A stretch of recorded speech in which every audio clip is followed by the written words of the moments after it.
ಬೆಳಗಿನ ಬ್ರೇಕ್ಫಾಸ್ಟ್‌ಗೆ ತುಂಬ ರುಚಿಯಾಗಿರುವಂಥ plain masala tomato ಬಾತು lunch ಬಾಕ್ಸಿಗೆ ಕೂಡ ತುಂಬ ಚೆನ್ನಾಗಿರುತ್ತೆ.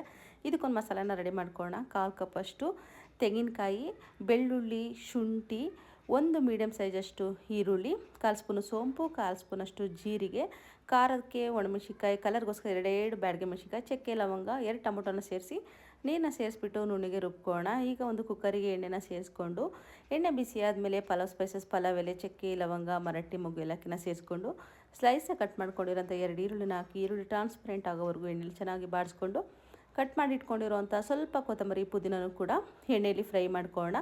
ಇದೆಲ್ಲ ಫ್ರೈ ಮಾಡ್ಕೊಂಡಾದ್ಮೇಲೆ ಕಟ್ ಮಾಡಿರೋಂಥ 2 ಟೊಮೊಟೊನ ಸೇರಿಸ್ಕೊತಾ ಇದ್ದೀನಿ. ಟೊಮೊಟೊ ಸ್ವಲ್ಪ ದೊಡ್ಡ ಸೈಜಲ್ಲೇ ಕಟ್ ಮಾಡ್ಕೊಂಡಿದ್ದೀನಿ. ಟೊಮೊಟೊ ಬಂದು 1/4 ಭಾಗ ಕುಕ್ ಮಾಡ್ಕೊಂಡ್ರೆ ಸಾಕು. ಫುಲ್ಲು ಸಾಫ್ಟ್ ಆಗೋವರೆಗೂ ಟೊಮೊಟೊ ಬೇಯಿಸ್ಕೊಳ್ಬೇಡ. ರುಚಿಗೆ ತಕ್ಕಷ್ಟು ಉಪ್ಪನ್ನ ಹಾಕ್ಬಿಟ್ಟು ಮತ್ತೊಮ್ಮೆ ಮಿಕ್ಸ್ ಮಾಡಿಕೊಂಡು ನಾವೀಗ ರುಬ್ಬಿಟ್ಕೊಂಡಿರೋಂಥ ಮಸಾಲೆನ ಸೇರಿಸ್ಕೊಳ್ಳೋಣ. ಮಸಾಲೆ ಫುಲ್ಲು ಹಸಿ ಸ್ಮೆಲ್ಲೆಲ್ಲ ಹೋಗಿ ಚೆನ್ನಾಗಿ ಎಣ್ಣೆ ಬಿಟ್ಕೊಂಡು ಬರೋವರೆಗೂ ಕೂಡ ಎಣ್ಣೆಯಲ್ಲಿ ಬಾಡಿಸ್ಕೊಬೇಕು. ಎಣ್ಣೆ ಎಲ್ಲ ಚೆನ್ನಾಗಿ ಬಿಟ್ಕೊಂಡು ಬರ್ತಾ ಇದೆ, ಹಸಿ ಸ್ಮೆಲ್ಲೆಲ್ಲ ಹೋಗಿದೆ ಅಂದಮೇಲೆ 2 ಗ್ಲಾಸ್ ಅಕ್ಕಿಗೆ ನಾನಿಲ್ಲಿ 4 ಗ್ಲಾಸ್ ಅಷ್ಟು ನೀರನ್ನ ಸೇರಿಸ್ಕೊತಾ ಇದ್ದೀನಿ. ನೀರನ್ನ ಸೇರಿಸಿದ್ಮೇಲೆ ಮತ್ತೊಮ್ಮೆ ಮಿಕ್ಸ್ ಮಾಡಿ ತೊಳೆದಿಟ್ಟಿರೋಂಥ ಅಕ್ಕಿನ ಸೇರಿಸ್ಕೊಂಡು ಮತ್ತೊಂದು ಸಲ ಮಿಕ್ಸ್ ಮಾಡಿಕೊಂಡು ಲಿಡ್ನ ಕ್ಲೋಸ್ ಮಾಡಿ 2 ವಿಸಿಲ್ನ ಕೂಗಿಸ್ಕೊಂಡ್ರೆ ಕಲರ್ಫುಲ್ಲಾಗಿ ಪರ್ಫೆಕ್ಟಾಗಿರೋಂಥ ಮಸಾಲ ಟೊಮೊಟೊ ಬಾತ್ ರೆಡಿ ಆಗುತ್ತೆ. ಲಂಚ್ ಬಾಕ್ಸ್ ಆಗಿರ್ಬೋದು, ಟಿಫನ್ಗಾಗಿರ್ಬೋದು ತುಂಬಾ ಚೆನ್ನಾಗಿರುತ್ತೆ. ಇದ್ರ ಜೊತೆ ಚಟ್ನಿ ಅಥವಾ ಮೊಸರು ಬಜ್ಜಿ ಜೊತೆ ಟ್ರೈ ಮಾಡಿದ್ರೆ ರುಚಿ ಇನ್ನಷ್ಟು ಕೂಡ ಚೆನ್ನಾಗಿರುತ್ತೆ.